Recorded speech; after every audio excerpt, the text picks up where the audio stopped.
Welcome to another episode of the Director's Chair Network show / podcast / whatever this thing is called. This is the season, however, that I, Ryan, am covering the Michael Mann films. And with me today, I have first-time guest co-host for the Michael Mann series, but a long-time co-host partner in the many projects I've done.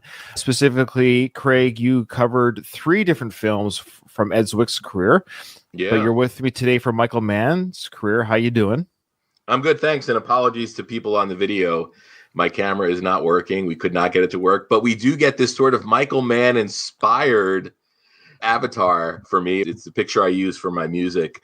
But it's got like that blue. It's fitting for this because Heat, some of the night scenes have that bluish tint. And Mann is always very stylized. So the avatar kind of works for the video, folks. Yeah, it does. It does look very Michael Mann Heat for sure. So the aesthetic is there. Replace the keyboard with a M50 or something, and we're there.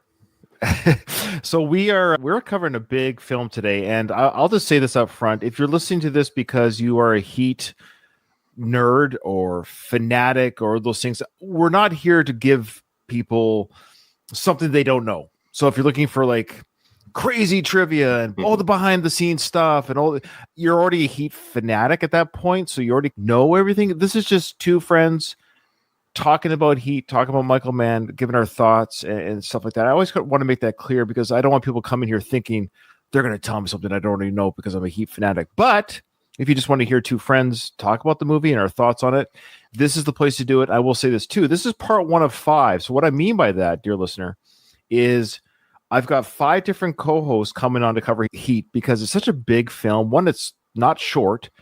2, there's just so much that goes on in it. And I would like to hear different voices and opinions and thoughts on the film in general. But when I have my co-host on, like Craig today, we're going to chronological order of the film in that we're only going to speak directly, like specifically to the first 34 minutes of the film, and it's going to be about 30 to 34 minutes per guest. So I think everyone's tracking. But of course, I want to hear Craig. I want to hear your thoughts. Generally speaking, when did you first see the film? We'll get into all that stuff, just the broad strokes before we talk about a couple scenes for the first part of the film. I advocated for something special for Heat. Yes. So I'm glad that you decided on a format that pays this movie the podcast respect it deserves. Absolutely. So what Craig's referring to is after the 5 episodes of Heat are released and listened to by the public, I am taking from all said 5 co-hosts. They're going to share their thoughts and feelings on the final shootout scene of the film, because that, of course, is the big, we all talk about, everyone knows that scene. And I want to hear everyone's thoughts. That was Craig's idea. We figured the last person shouldn't be the only person that gets to talk about that part, and that's a fair statement. And that'll be like a bonus episode. It really is going to be 6 episodes. How long that 6th episode will be, it might not be very long. It could just be 2 minutes, 3 minutes, or whatever the co-host wants to share regarding that final sequence. And I will share my thoughts on that sequence when I cover it with the co-host. I guess it'd be the 4 that missed out. We'll get to talk about it. And we'll pack the, you know what I'll probably do, Craig? I'll probably even just insert that into the actual, I'll say, hey, now let's listen to the 4 hosts that missed this part of the shootout. And then we end. I do want to preface this by saying that if we had recorded this a month ago, this discussion might be slightly different in the fact that since you started planning this podcast, Val Kilmer has passed away. Yeah. And this movie is such a phenomenal showcase of that dude's talents. I'm sure we're going to spend time talking about Val, but I just wanted to front load it by saying it's really interesting that even a month ago, this conversation probably would have been different. Very well said. Yeah, it's true. I'm glad he died before we record. No, because then you listen back and we're talking about him as if he's alive, and people are like, "Geez, when did they record this?" That's true. That's true. And now it will be evergreen from the time of his death onward. Yeah, for sure. Okay, so let's get into it. I want to get first off, because this is your first time guesting on this season, the Michael Mann season, and you will be coming on again. I believe you're covering, is it Inside Man with me? Is that you? No, it's The Insider. Yeah. The Insider. Sorry. The cigarette Inside movie. Man. Yeah. That's right. Another Pacino movie, too. I didn't even realize that. I'm doing the 2 Pacino films in his filmography. Is that what it is? Is it The Insider or The Inside Man? Boy, I got the 2 mixed up in my head now. The Inside Man's the Denzel Washington bank robber movie. That's right. Oh, man. All right. You're right. The Insider. That's right. Russell Crowe and Pacino. That's right. Oh, it's funny. I was all excited because I got Inside Man mixed up because that's the one with Jodie Foster in it. Oh Yeah. Oh no. no. Have you seen The Insider? I've seen both. I just Oh, got okay. my brain. Look, I'm a Michael Mann fan, but again, I'm not a fanatic. I mean, I've seen all of his. Actually, it's not true. I'm now seeing all of his films, but I just got. It's funny. If you were to ask me 2 minutes ago, is Jodie Foster in a Michael Mann film? It's good that we had this discussion because we would have sat down to record that episode and we'd start talking about two different movies. No, I'm sure I would have figured it out because I believe Inside Man isn't that a Spike Lee film? It's a Spike Lee joint, Yeah. yes. Spike Lee. Wait, I don't know if that's a Spike Lee joint. I think it is. It might be a it is. Spike Lee film. I don't know how he handles that credit. Oh, I see what you're saying. I don't know if he wrote that. So if he doesn't write the movie, does he still call it a Spike Lee joint? Are we gonna have to do a Spike Lee season? That one might be one worth investigating too, because he's an interesting director. I've seen a lot of his films. He doesn't like Quentin, does he? He doesn't like Quentin's use of race. I know he takes offense to the fact that Tarantino, even though he was raised by a lot of black parental figures and things like that, I think Spike Lee takes offense to him appropriating black culture maybe in his movies or stereotyping black characters. But since we're talking about Spike Lee recently talked about how important this new Ryan Coogler movie, Sinners, is. Oh. I rarely get out of the house to go see movies. But yesterday, the timing worked, and me and my wife went and saw Sinners in IMAX. And I got to tell you, man, as a movie lover, that's a movie that reminded me why I love movies. And as I was watching it, I was like, man, it's like Coogler is, I think now if you're talking about like directors, people talk about Christopher Nolan, they talk about Tarantino, they talk about David Fincher. It's seriously time to have a conversation about Ryan Coogler as one of the unique and innovative voices in film. There's a sequence in Sinners that 15, 20 years from now, I could see whoever the hot up and coming filmmaker is saying, I saw Sinners, and that scene in Sinners is what made me want to become a filmmaker. Interesting. Okay. Yeah. Go see it in the largest screen you can and the loudest sound system you can. Oh, wow. If you're listening to this podcast, you probably love movies as much as Ryan and myself. And man, it was like a cinematic cleanse almost. Really, really cool. Okay. All right. Let's get to Heat. I'm sorry, I took up too much time. That's okay. Everyone's already aware, but there might be a few listeners who aren't aware. Michael Mann actually wrote and directed a TV movie called L.A. Takedown. L.A. Takedown. Yeah, I watched it about a year ago. Oh, you did see it? I haven't seen it. It's interesting. It was a TV film, so obviously it was made for TV. It was originally filmed as a pilot for a television series, if you can believe it. Yeah.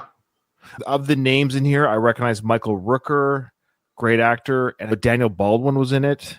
Interestingly enough, that's about it for names. Oh, Xander Berkeley was in. I recognize that name. He's in 24.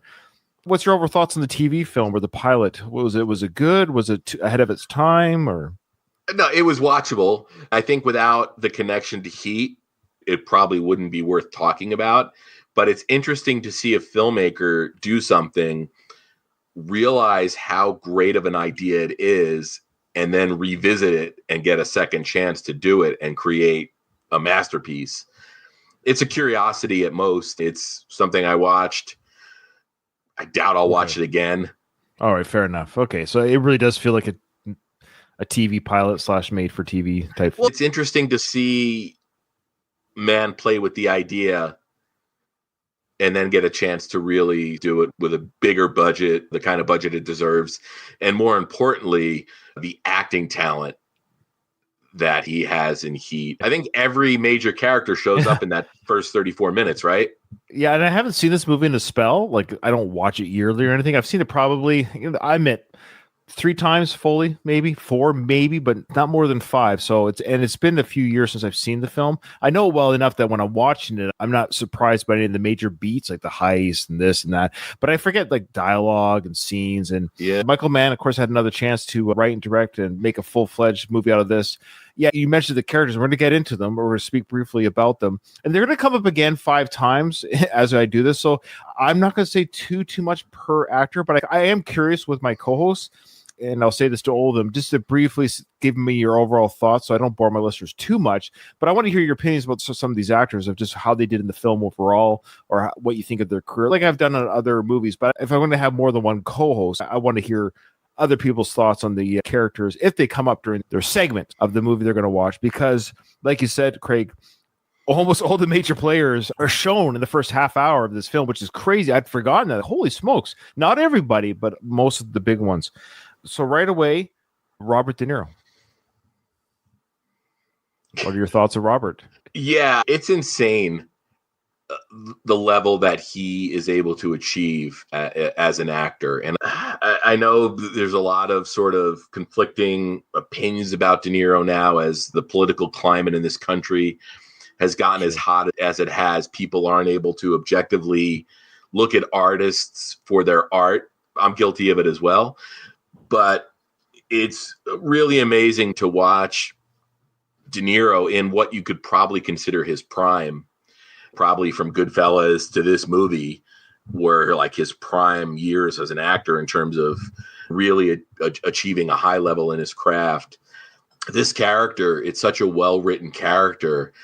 And De Niro's delivery is so good. It feels like you're watching a guy who's been in prison. It's pretty remarkable, in my opinion. And people have a lot of different opinions of De Niro and Pacino in terms of how one note they can be sometimes. But the directness of De Niro works in this movie. The work he does with his eyes in this movie. There's probably a scene that's not in that first 34 minutes that perfectly illustrates it, but it's even like the scene where he's in the coffee shop with Amy Brenneman. The reason that we're talking about this movie, other than the fact that you're doing a Michael Mann season, is because of the performances in this film. Yeah. It's a showcase of incredible performances, and this is the Michael Mann season. And now that I've done his films, I've watched the films, of course, in order, because I'm doing the podcast in film order, and I'm now seeing, finally, with his fourth theatrical film, this is his first one since Last Mohicans, but I'm seeing definitely the way he films. It's there. I'm seeing it. I'm really seeing the Michael Mannisms. And I don't know if I really noticed it before, per se. I just know that he had a couple films I really enjoy, like Heat and Last Mohicans. So those are films I just like generally enjoyed. But watching his films in order from Thief to now, he really does have an aesthetic that it's just a really cool... I don't know how else to describe it. It's just like suave, cool filming techniques. He definitely has a Michael Mann flair. Like you can tell he's the director. Yeah. And the other thing about Michael Mann that I really, really appreciate is the authenticity of his approach. And that is everything from, especially a movie like this, where you're looking at law enforcement and how they operate. There's a level of authenticity there. And that even boils down to the performances. Other directors might let actors off the hook or might let them be a little bit lazy. But you can tell watching this movie that the performances are just as important as every other aspect of this film. And speaking of film aesthetics, the way he does the angles and lighting and things like that, he has a love of a certain sound of music. Now, we talked about with his first two films, he used the techno German group Tangerine Dream. Yeah. Yeah. So he didn't use them for Manhunter, but I mentioned on that episode that the sound was still there. Yeah. And it's here too. It's a different conductor altogether. Very accomplished director named Elliot Goldenthal, and he's done a lot of films, like from Alien 3, he did Demolition Man, for example, Interview with the Vampire, just to name some. After he did Michael Collins, A Time to Kill. He's done some like Batman and Robin films. He's done a lot of big films. These aren't small films. They've done well at the box office type films. But what I'm getting at, I guess Michael Mann must tell the conductor Elliot, saying, hey, just so you know, go look at Thief, go look at The Keep and Manhunter, and I want you to mimic that sound, because you hear it here. Do you not hear? Yeah. And much like artists or painters have a color palette, this is an oral color palette. These are the sounds I want you to work within. But then there's also bigger cinematic stuff going on in this movie too. There is, but it's still there. And I forgot to mention this with Katie, and you haven't heard it yet because at the time of this recording, it's still being edited.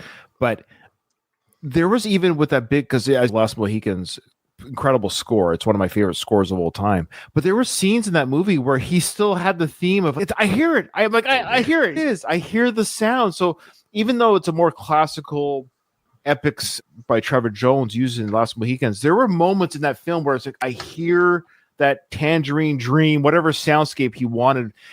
I guess what I'm saying is just like Quentin Tarantino has a thing for feet, Michael Mann has a thing for, he's probably the first director where I can associate, other than maybe Steven Spielberg and John Williams, but he's the first director where you hear a theme in his music, where it's an actual, not just theme, sorry, a soundscape, an audible director's signature. He definitely, he has this. Oh, you're there. By the way, I figured it out. What? Your cap was on? Your cap was on the computer? Yes.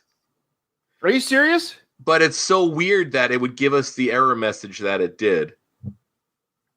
I hope people stuck around because Craig is now visible. That's wild. So like, I just looked and I saw that I put my laptop on a new stand the other day. So when I picked it up, my thumb must have... That's hilarious. It was bugging me because this laptop's 2 weeks old. So I'm like, how can the camera not be working already? That's all right, funny. Well, okay. Yeah. I'm keeping that in, by the way, because I want everyone to see how human... No, Ryan, I apologize because my episodes are so effing messy. I go on tangents. I get off topic. Wow, that's me too. So I apologize because I always do it, and it's something I say I'm not going to do, and then I do it anyway. All right. So as we do, Craig, I'm not going to go plot by plot, even though I'm going to show certain scenes. Again, you're a Heat fan already. If you haven't seen the film, go watch the film. Even when I talk about these films and I listen to what I've talked about, I'm like, I don't really think I've really spoiled anything. I think no matter what it is, you just go watch the film. It's an incredible film. I do have one guest co-host coming on who I almost hesitated having them come on. They don't like the film. They actually want to come on and they don't like the film. So we'll leave it at that. And he wants to be last apparently, so he can like really. I don't know. We'll see. I won't name him because I don't want to shame him. We'll let him shame himself when he comes on. But I don't know how you could objectively not like this film to any kind of degree, especially with the podcasts that he does. Anyways, okay. So yeah, I will echo regarding Robert. I'll speak more about him with other co-hosts, but for now, I really like Robert De Niro. I've always enjoyed Robert De Niro. I've been a quiet De Niro fan my whole life. I've never done a podcast about him. I've never rushed to the theater to see him, but I have seen a lot of his films, if not the majority of his films, and I always enjoy them. When you see him here, aesthetically, he just looks so, he's peak. And he's like 52 in this film, and he's handsome. He's just got that badassery to him, and he's so stoic and cool. This is where I give total credit to Robert, despite even some of his whatever Meet the Fockers Part 7. But whatever, he earned his stripes with films like this. So watching this with Robert is what I'm getting at. I'm like, man, he was so cool in this. I'd forgotten how cool he looks and acts. And this was the same year. Talk about a year for De Niro. It's Casino. Yeah. A very underrated, and I love Scorsese, by the way. I'm very tempted to do Scorsese season selfishly because even though he's not really an undersung director, I love his film so much. He's so good. He plays, of course, the baddie, the main boss guy, Neil McCauley. He's a professional thief. They live in LA, and he and his crew at the beginning of the film have one of the more classic scenes at the time. We're seeing how good they are. That's the whole idea, is we're seeing how good this crew is, robbing an armored car. Take a look.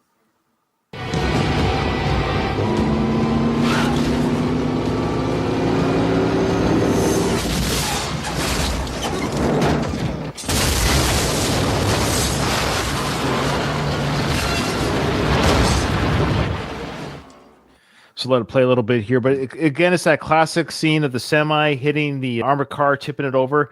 I love that inside the vehicle shot of the person in the car flipping. It's really well done. I don't know how often that was done. Don't forget, this film came out 30 years ago. So that inside the car sequence of being hit and moved, I don't know how much that was being done before this time. Do you know, Craig? I don't, but I will say this.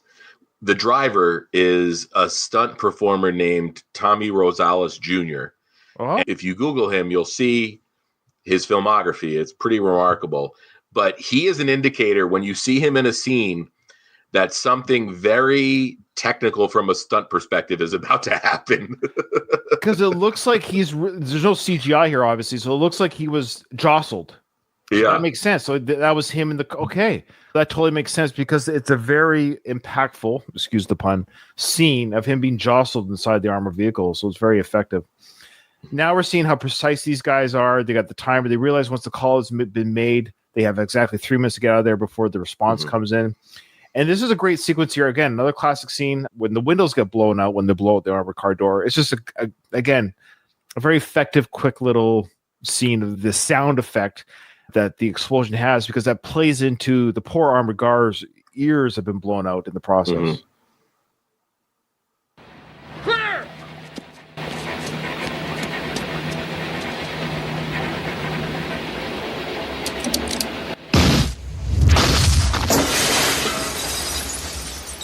Now, I love that because there's like that slight delay. He hits the switch and then the Oppenheimer effect, but a very quick version of it. The sound gets sucked in. There's no sound. It goes, and then boom. I wonder if Christopher Nolan even not stole it, but got influence from this scene. The idea that everything goes silent before the big boom. Yeah, I can only imagine the amount of technical consultants there were on this film. And guys like Michael Mann and Christopher Nolan are going to want their shit to look authentic. Of course, they're going to have the right technical people involved. And that is a Michael Mann thing. And he started that, of course, with Thief, consulting with and working with actual thieves and consulting with them. And I believe with this film, the actors and Michael Mann, Folsom Prison was visited, other consultants in this area. So, yeah, that's what makes this movie so cool is that, again, before Christopher Nolan was Christopher Nolan, you had Michael Mann doing this realism type stuff. It felt real. And that's why the big shootout at the end, that's what makes it so aesthetically pleasing to watch, because it didn't feel like an action movie. It felt like we were witnessing. Miami Vice is a perfect example of this, where Miami Vice, the film, is basically a classic study of undercover police work, how covers are created. That's a very technical film in that aspect. And you can tell that that's the kind of stuff that interests Michael Mann. If he's going to do a cop movie, it's going to be authentic. If somebody like Doug watches it, they're not going to be able to say, oh, that's bullshit. Okay, I just want to showcase the scene because we have the one guy, Waingro. He goes a little bit bonkers on his own. He's played by an actor named, I don't recognize his face. Kevin Gage is his name. Do you recognize him from anything in particular? He does have a familiar looking face, but... No, it's funny, though, because Ted Levine's in this movie. Before you see Ted Levine, you watch this and you're like, oh, is that Ted Levine? And then you're like, no, Ted Levine shows up later. But he's got like a Ted Levine look to him. I'm looking at his filmography. It doesn't seem like much came from after this film, which is really odd and too bad because he does a good job playing the sleazeball of a sleazeball. He's done TV work, but just episodic TV here and there. And he's got films coming out, but they seem to be those type of straight to DVD. They don't even have a clickable Wikipedia link, if that makes sense. I guess he's still working, though, which, he's working. If he's paying his bills, good for him. He's paying the bills. But yeah, so he plays Waingro, who we're going to see now basically stone cold murders a guard. And because of that action, they now have to off the other two guards. And it's tough. Again, what I like about this film is I've seen murder on film before, of course. It's not a big deal in the sense like I might clutch my pearls, but what makes it so brutal in this film is that it didn't have to happen, and the way it's filmed too, it just feels real. Like they just execute these guys. So you get an indication that he's not as experienced as the rest of the crew because you have why am I blanking on his name now? Tom Sizemore, who Waingro is giving the guy instructions and he's not listening to him, and Sizemore's like, hey, dipshit, look at the shit coming out of his ears. He can't hear you. You can tell that the crew has a level of experience that Waingro doesn't. And also that Waingro has a trigger finger and he's hot and he was looking for an excuse to kill somebody. But then as Pacino's character points out, if you're going to catch a murder beef, it doesn't matter at that point. So why leave any witnesses? Yeah, exactly. And here's that scene right here that we're talking about. 80 seconds left. Get back. Get back. slick. See that shit coming out of their ears? They can't fucking hear you. Cool it. And right here, this poor guy, Yeah. shell shocked. This poor guard, just a complete daze. He can't hear. Maybe he can't even see. Mm-hmm. Well, their vision might not even be quite there. They're really in a state of shock. Number one, this guy is just looking, like you said, to blow him away.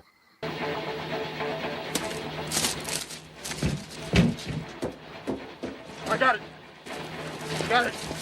Okay, so they got the bearer bonds for the armored car. Good, let's go. Let's move. I don't understand. And it's never really explained in the film, at least the first 34 minutes of the film. Why did they even need this Waingro? Like, they could have almost done this without him. Maybe it's just a plot device. I get it. But this is such an experienced crew, like De Niro's character in the crew. They seem very experienced and tight. The idea that they have to hire an extra gunman when their whole idea was not to do this kind of shooting, it was just preventative if necessary. I wonder how they screened this guy. What was his resume where they felt like he could be trusted for this big heist? Yeah. At the same time, you can see Macaulay doing the math on a job like this and doing whatever calculation he does and being like, this is the amount of guys you need. There's probably a minimum amount of bodies for guard control. That was Waingro's responsibility. And you saw there was the one guy that had the stopwatch who was keeping track of the 3-minute timer. Sizemore character, he had obvious coverage that he was looking at.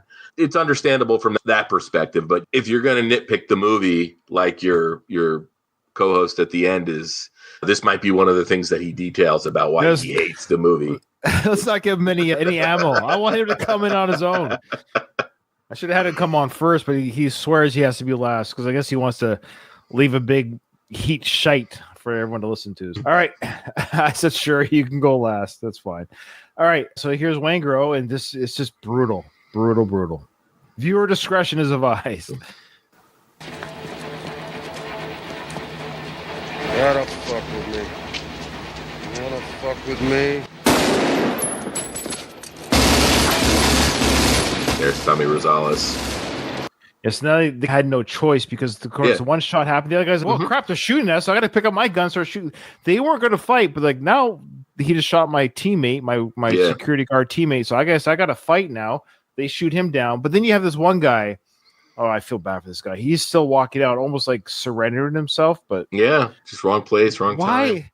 But why didn't they leave him? They're totally cut. Maybe because they heard their voices. It's a good thing that homeless guy with the TV, they didn't see him.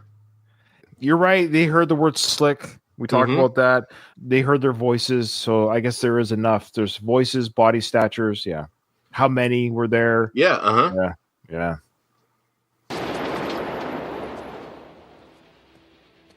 Now, who gives the order to kill? Is that De Niro? De Niro gives the order. And then it's Val Kilmer. Or is it Kilmer that kills? I think, you know what? See, this it's is definitely Macaulay that gives the thumbs up. Yeah.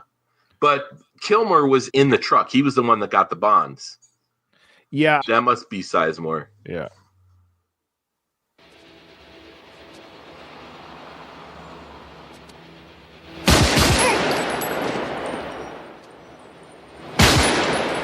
And there you see the sort of the military precision there where obviously he's dead, but you still do the headshot. Yeah, because the body doesn't even move. What, 2 in the chest, 1 in the head or something? That's right. That's the classic. This is probably a good time. And yeah, please. I'm sure everybody listening is aware that in the last, 2 years probably, Michael Mann co-authored Heat 2, which is a novel, which is a prequel and a sequel to Heat. You get the history of Macaulay and his crew, but the book is split. There's 2 timelines. There's the pre-Heat and then post-Heat. And I know he's talked about making it into a movie. I know he talked about recasting, and I know Adam Driver was mentioned. Yeah. It'll be interesting to see if he actually does it, especially now that Kilmer's gone. Not that Kilmer could have played himself or his character just because of the age. If you're a fan of the movie, definitely check out the book. There it is. Heat 2. Oh, with the nice. 30% off sticker for when I bought it. Is it a good read? It is. It is. It's a thick book. You can see it's 486 pages long is the hardcover. So it's a long book. It took me a couple of weeks to read. I actually read it on my Kindle. I took it out of the library on my Kindle. Oh. But I brought the hardcover just to support it and let people No. know that, hey, stuff like this should still be put out. So I love it. No, I am going to read it after. It's on my to read list, and so they don't mention in the book about why they pick Waingro. Does it lead up to these events at all, or is it just is it earlier, or it's earlier, and then I think directly after. As we get to the introduction of Pacino's character, if you look at this movie, and if you look at this movie from the perspective of it not being written and directed and developed by Michael Mann, if this was just an idea conceptualized by somebody else, this movie, it's very possible another filmmaker wouldn't have done the cops and the robbers aspect of it, where you could start the film actually from Pacino's character, Hannah, arriving on the scene, detailing everything that happened, because he pretty much figures out exactly the sequence of events. But you could make a 90-minute version of this from just the cops' perspective, and it would still work. But the thing that makes it a Michael Mann movie is you get the cops and the robbers' perspective until the very last second of the film. You're not rooting for either one. When you're with Macaulay and his crew, you're rooting for them. But when you're with Hannah and his team, you're rooting for them. You're not really rooting against anybody. At least I wasn't. But of course, the final moments of the film, for me at least, it all felt right. At that moment, I was Team Hannah. Like, of course, yeah. But that's another interesting thing here is it's hard to do that because Macaulay and his crew, they do heinous things. Right. Yeah. It's always interesting to see when filmmakers are able to showcase people who aren't good, but also at least make you relate to them a little bit. And that's one of Mann's strength here is the cops never come off as looking at the bad guys in this movie. Whereas as much as I love him, Tarantino is not really great about the law and order aspect of things. Like even in sure. like Jackie Brown, right. the Michael Keaton character, who's a DEA agent or whatever. You don't really like those characters. They put Jackie in a bad position and it paints law enforcement in a bad light. Whereas here you can tell through Mann's entire filmography that he's got a reverence for law and the people who enforce it. That's great because we're going to get into films obviously like Miami Vice and stuff or Collateral with the Tom Cruise character playing the hitman. There's like parts of you like, am I supposed to be enjoying this? I should be appalled by all this behavior. But this is the thing is it makes you question humanity in and of itself. And maybe we see ourselves a little bit in each of these characters. Within the criminals of this film, played by, of course, Tom and Robert and Val, they have a camaraderie, a team building and trust that's admirable. They're a tight-knit group and you admire and you almost want to, can I be part of this gang? And that's what made Waingro such an oddity is because he was such a loose cannon and he didn't fit. He was an issue from the beginning. Yeah. You know what? I think a good word to use, Ryan, is you can respect what they do. Yeah. In the sense that regardless of what somebody's profession is, or chosen profession is, if you see that they have a reverence and a respect for it and are good at it, you can at least appreciate that aspect of it. And I think it's funny because Hannah even ultimately understands and respects Macaulay, the scene, the 30 years in the making. Yeah. But you can tell that I don't know if it's mutual respect, there's mutual understanding. But I definitely think that there's an aspect of Hannah, especially as he looks at this crime scene, where there's a level of respecting the craftsmanship of what they do.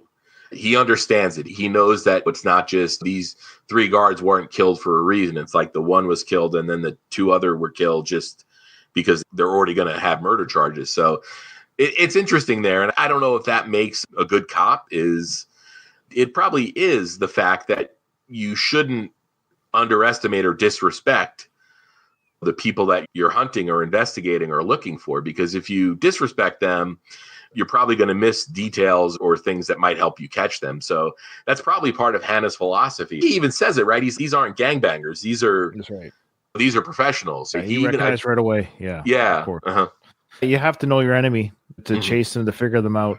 I don't have any clips for the introduction of L as the LAPD Lieutenant Vincent Hanna, but he comes on the scene, but we see right away that he's sharp as a whip too. So you have the best cop in the area versus the best criminal in the area. This whole idea, of course, played by the two top actors within their field. It's a little bit meta, but that's what we love about it. I just love the idea that we get to that diner scene, but I just love how both Al and Robert are so respected in their own acting. It's almost like Arnold and Sly in the same. That's this idea that you have these competitors, I should say. It's interesting because we got Sly and Arnold at least 10 years too late in Escape Plan. Both those guys were in their 60s, where here we have Pacino and De Niro. They're both in their early 50s at this point. So it's 55 Al and 52. Yeah, Al's probably leaving his prime acting years, and De Niro's a couple years away. But we got it. And the unfortunate thing with Stallone and Schwarzenegger is they waited just 10 years too long. I do want to say about Pacino's performance here, and we all know that when I'm up for it, I do a Brian De Palma podcast, and I've talked about Scarface, and I've talked about Carlito's Way, and I've talked about my admiration of Pacino as an actor. But this movie, and I didn't look at his filmography to track it, but it seems like this movie is the start of the over-the-top, unhinged Al Pacino performance. Sure. Yeah. Can you believe he's 85 now, eh? Yeah. You think about it, The Godfather was over 50 years ago at this point. It's crazy. This movie was 30 years ago. 30 years ago. It shouldn't feel like a 30-year-old movie, but yeah. I just can't believe it's been 30 years. If they made Back to the Future today, I know. He would travel back to 1995. I know. It's so weird. That was yesterday. While we're talking about technology or how long it's been, the one thing that does make this movie feel like it's 1995 is everybody's television. Even the television that Hannah takes from their house when he gets in the fight with his wife, everybody's got like 32-inch CRT TVs. Yeah. And even when the guy's watching the hockey game at the end, when Paulie goes, this is a mansion this guy's living in. It's a multi-million-dollar mansion, and he's got regular CRT TV where you watch now. It's like the size of the screens we have are just... That's the one thing that really dates this movie is the technology everybody's using, at least, especially from TVs.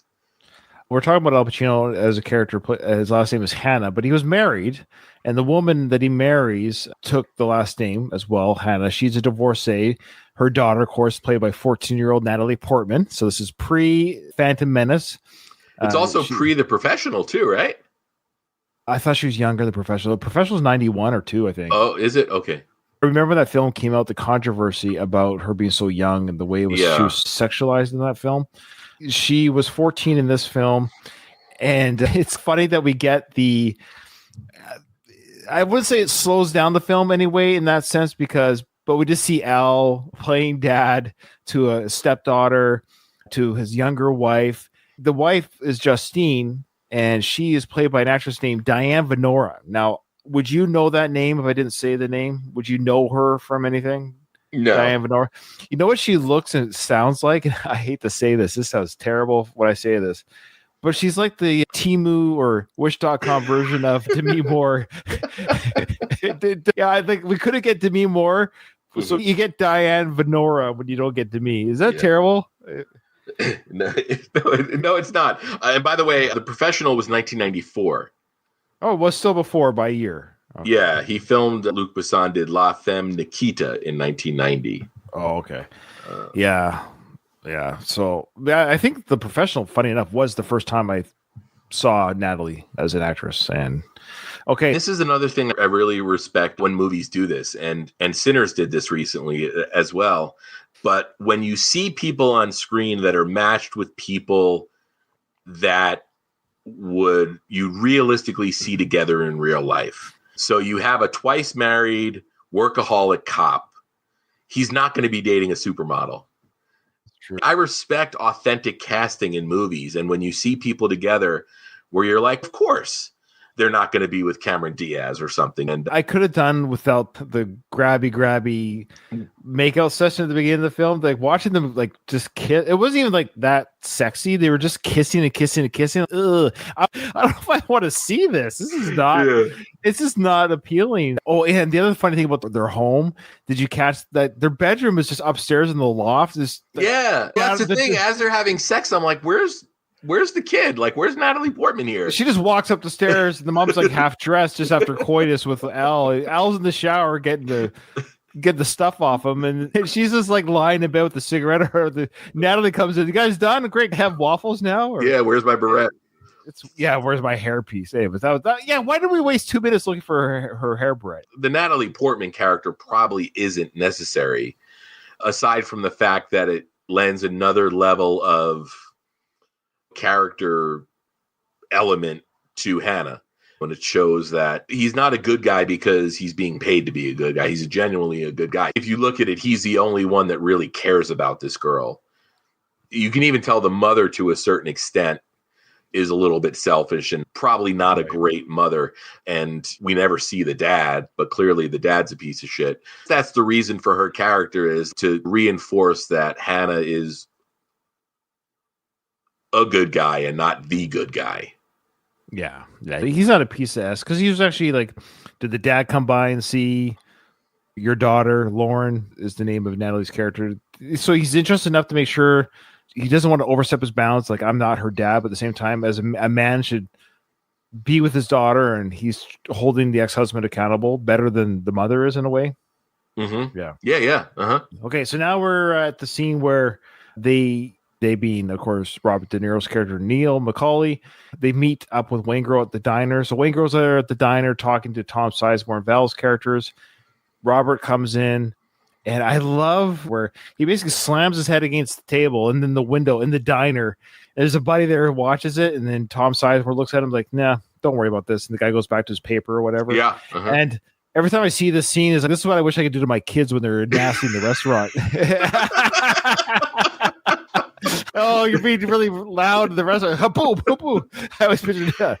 Okay, I'm just joking. If you watch the way they all move in that sequence, where they're all at the table before McCauley gets there, and I guess Sizemore sees McCauley pull up. One of them says, I'm going to go to the bathroom. Yeah. Sizemore clears the booth and goes and sits at the counter before sitting back down. Like that, you can tell that's all team choreography. They're still moving and working as a team, and it's all unspoken. I will say this again, no offense to Robert's character, but as good as he is, he hired this guy, which doesn't make sense. And then he wants to off the guy. He's about to kill him in the parking lot publicly. They could have easily just said, hey, let's go to the horse and play cards. It's so weird that they couldn't even kill him properly. I found their whole ability with this guy really, of all the professionalism, their inability to kill this guy properly is weird. Yeah, I think at the same time, you don't want to scare the guy. But also, Waingro, he's the reason that the movie ends the way it does. Sure. I know it's the trope. That's the trope. I get it. McCauley can't let it go. Yeah. So here's the diner scene. Here we go. I had to get it on, man. He was making a move. I had to get it on.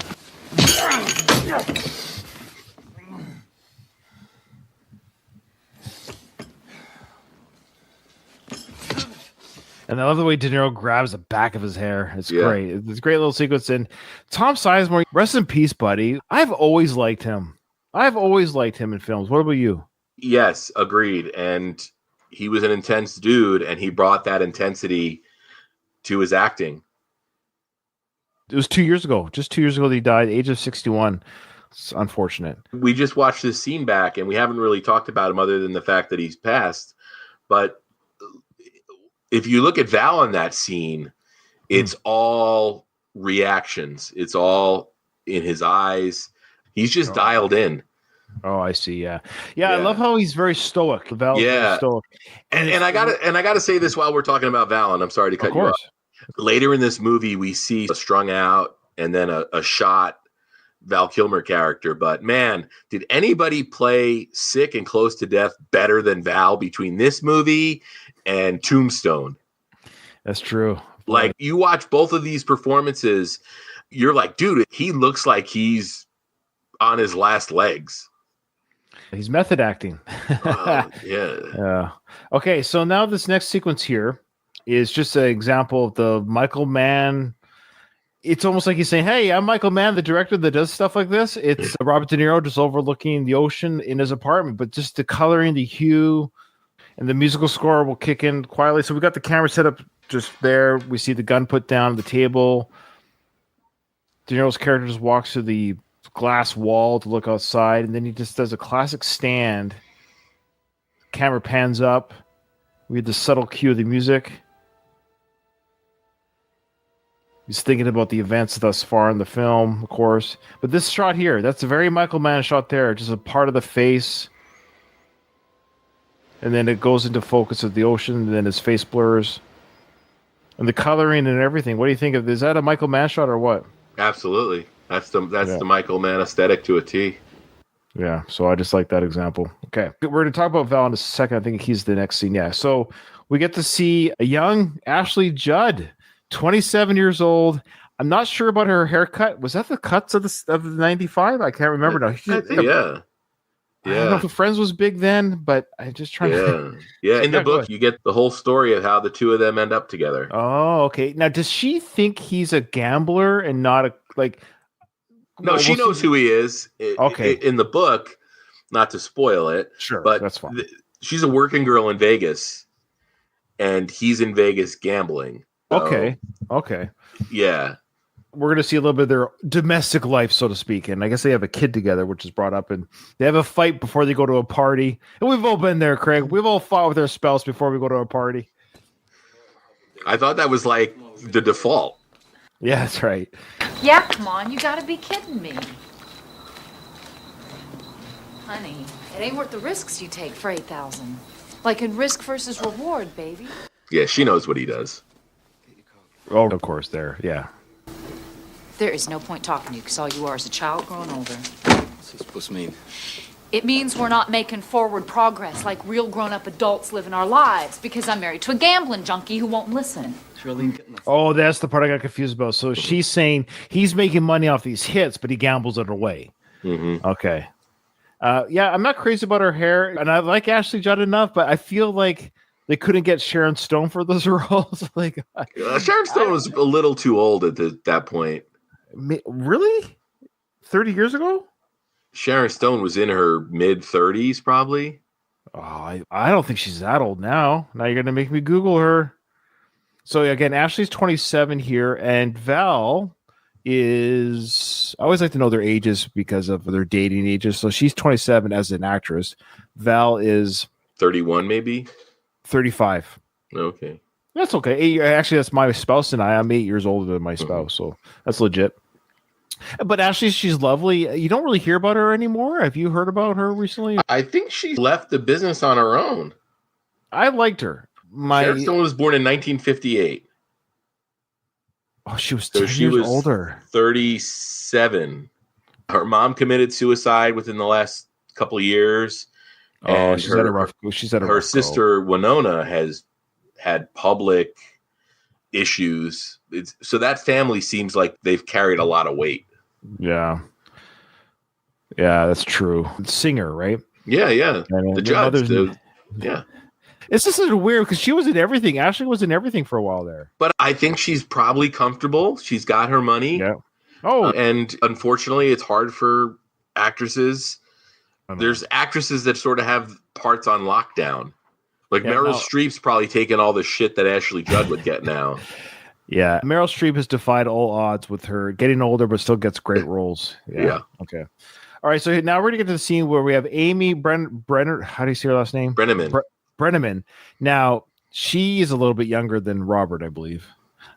She was born in 64, so she was 30. Yeah. So she's 20 years Robert's junior. Hey, look, legal, allowed. I think the other thing is, and we've talked about this on the Sly episodes we've done, just because De Niro's character was 52 and Pacino's character were 55 doesn't mean that their characters were that age. You mean the actors themselves? Yes, I know. I can't help it, Craig. I always get a kick out of it because at the end of the day, the people playing, like Amy knows her age. Like she knows how old she is. So she's acting to be attracted. Look, Robert's a handsome man. Don't get me wrong. Not even then, but even at 52, he's a very good looking guy. And she's 30, but you almost wonder, is there some daddy issues or something? She could date somebody like she looks young too. Like she looks a young 30 in this film. Yeah. Or 20 something year old. She was 30 on the dot. She's 22 years Robert's, but that's fine. Good for her. She looks lovely. And she works in the bookstore or whatever it is, Barnes and Noble or whatever it was. And I guess Robert De Niro's character goes there all the time to get books. She's noticed him, this handsome older guy wearing a suit. And they bump into each other at the coffee shop. And she strikes up a conversation with Robert saying, hey, I got my eye on you. You're just this cool looking daddy dude that I want to hit on. And this is that scene here. And he gets kind of like, because of his life, of course, he's like, why are you asking me so many questions? Like thinking, are you a cop? Are you his defenses are always up. Like it's the life that he's created for himself where you can't ever get complacent. Yeah. And so here's that scene here. So she's done all this stuff, hitting on him, and he bites her head off a little bit, and then he realizes, oh, she legit is just a librarian or whatever, and she's cute, so he changes his tone a little bit. What kind of work you do? Lady, why are you so interested in what I read or what I do?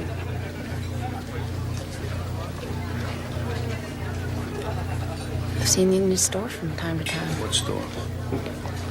Missy and Ingalls, I work there. If you don't want to talk to me, it's okay. Sorry I bothered you. Now he realizes, like, he believes her. Oh, now he makes the face like, oof, I just bit this poor lady's head off. And it's interesting how someone who is careful about not exposing themselves as a career criminal would be like, why are you so interested in my life? He would almost want to play a little bit more, oh, hey, how's it going? And if you don't mind my asking, where do you see me from? But the fact that he bites her head off almost indicates he has a scary past, because she plays it very well. She's like, oh, this guy's maybe a rough guy, because even when he changes his tune, she's now hesitant to continue, but she does. But you can see she kind of reassesses, do I keep talking to this guy? Because he seemed angry and now he's not. Yeah, I'm sure what happened with Waingro is also affecting his mood and his affected, how he reacts here. She was in that TV show Judging, but I love how her name in the show was Amy Gray, and her name is like, what came first? Did they call the show Judging Amy because she was Amy, or did it just happen to work that way? Okay. Now, what I love is it continue. Oh, actually, let's see the tone change here first, though. It was good. I didn't mean to be rude. I didn't recognize you. I work in metals. I'm a salesman. My name's Neil.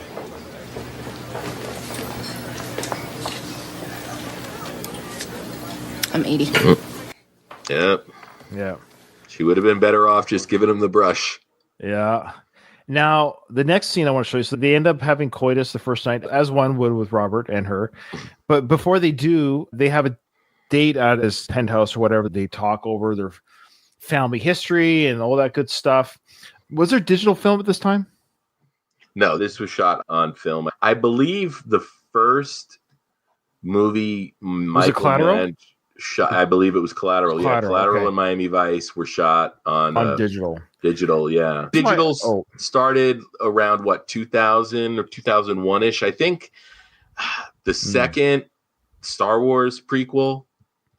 I thought the first one was as well, maybe. But you're right. That was shot on film. The second one is when Lucas started working with digital. The reason why I asked, check out the scene, because this is it looks very digital, which is okay. So it shows Michael Mann, of course, that aesthetic that he goes for. But is this a really bad blue screen at the same time? The scene where they're like on the deck. Yes. So I'm just going to mute it, and we don't need to listen to the dialogue. But look at this. I always felt like there was something going on with the scene. And I think it might be... here. Yeah. Like, that's not very good. Look, I get it's 95, but why not just film at a proper skyline? That's why I'm showing this, because it has a digital look to it. But here, that's really bad right there. You can see It's green screened. green or blue screen, but they had to shoot. What do you call it? The secondary unit has to go get a skyline Plate, shot. Yeah. Why not just shoot them at the skyline? All right.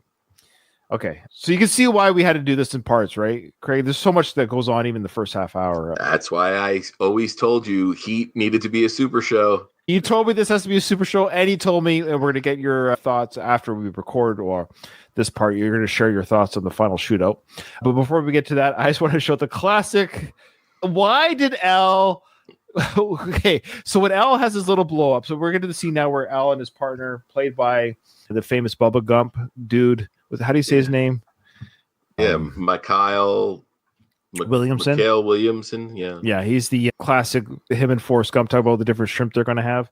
Anyway, so he's playing his partner, but Al Pacino's character is talking to some guy about where were you last night, blah, blah, blah, trying to get information out of him. And I'm going to play it before we play it. I'm going to ask you now, I should say.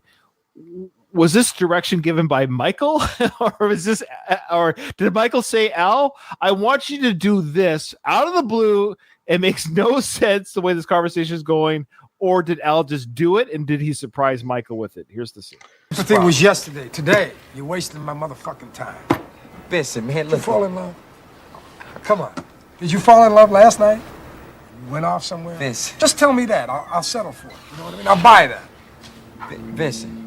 Give me all you got! Vincent. Give me all you got! I swear, man, my brother, man. I love it so much. I actually had forgotten that scene. I forgot that he did that. So I'm watching this interview with this guy, some sort of informant or something. So he asked the guy, like, where were you last night? What's going on? Tell me what you have. Did you fall in love? Is that why you weren't where I thought you were supposed to be? Whatever the situation. It doesn't even matter. It doesn't even matter. But the fact that Al, why did he give me? Let's just watch that one more time, because I think our audience needs to see it too. Why does he do that? If I was in this interview right now, holy crap, he scared the crap out of me, Al. Vincent. Give me all you got! Vincent. Give me all you got! I think that's a Pacino thing, and I think probably in the script and the direction that Michael Mann gave him was probably something to akin of, you're dealing with a guy from the streets, so take on sort of a street persona. And Al probably got keyed into something, and Al is the type of actor, when he gets an idea and he commits to it, it might be hard to get him off of it. Maybe the commentary talks about it and I don't have it. So maybe I've listened to the commentary and I don't remember. Does Michael Mann say, yeah, Al surprised me with that. But I will say that the next episode, part 2 of our Heat coverage, will be with Doug. And I'm going to start that scene with him. That's how we're starting, because it's in the middle of that scene where your time ended. So I'm going to show that I just want to hear Doug laugh about it. I think it's worth to do it again. But before we go, let people know where they can find you. Mainly, it's my guest spots with you. I do have a podcast called The GOAT, a Brian De Palma film podcast or fan podcast. And I know we're on this network together. So if you're listening to this on this feed, if you scroll up or down, you'll probably see my De Palma episodes. It's been a couple of weeks since I've done an episode, and I had laptop problems, which prevented it. And then also I hit a little bit of a creative wall. Hopefully I pull myself out of that and I'm serving up new content. But if you just Google my name, Craig Cohen, Las Vegas, you'll probably be able to find a link to all the stuff I do. And I'll send you the link, Ryan, if you want to include it. Tons of podcasts. And I also make music that you can listen to and hopefully enjoy. But either way, the thing I really, really enjoy the most is doing guest spots on podcasts. You do great. I love having you on. It's just so fun. You're actually officially the film, even though not the episode after, because we're doing more with the Heat, but you're the next film, the Insider Man. Yeah, I look forward to talking The Insider, because I almost feel like The Insider might be the first Michael Mann movie I saw in theaters. Oh, wow. Last week's Heat and The Insider, I saw all the theaters back to back to back. Yeah. Okay. Yeah, 95, I wasn't going to the movies a lot. So I was trying to think about the first time I saw Heat, and I really think it was like on the double VHS release. Oh, wow. It was like the movie was on 2 tapes. Yep. Like you had to change tapes. I don't remember what scene it happens at. And aside from that, I know I didn't see Last of the Mohicans in theaters. Obviously, I didn't see Manhunter. My dad took us to questionable movies, but he knew not to take us to Manhunter. But yeah, I think The Insider was the first movie. Interesting. Yeah, and I remember when The Insider was coming out, how I was looking forward to it because of Heat. I had already watched Heat on VHS and home video, and had already gone through Mann's filmography. So I remember The Insider was a movie I was looking forward to. I was like, oh, the next Michael Mann movie's coming out. So yeah, I'm looking forward to talking that movie. I think it's a really interesting movie. It's going to be great to talk Russell Crowe in that movie. Yeah, for sure. Yeah, agreed. Okay. All right. Thanks for coming on. And thanks everyone for joining us for part 1 of 5. That's right. We're doing this in 5 parts, and I look forward to doing the other ones with the other co-hosts. And stay tuned for the last episode, part 5, where my secret guest co-host will shite all over this film, apparently.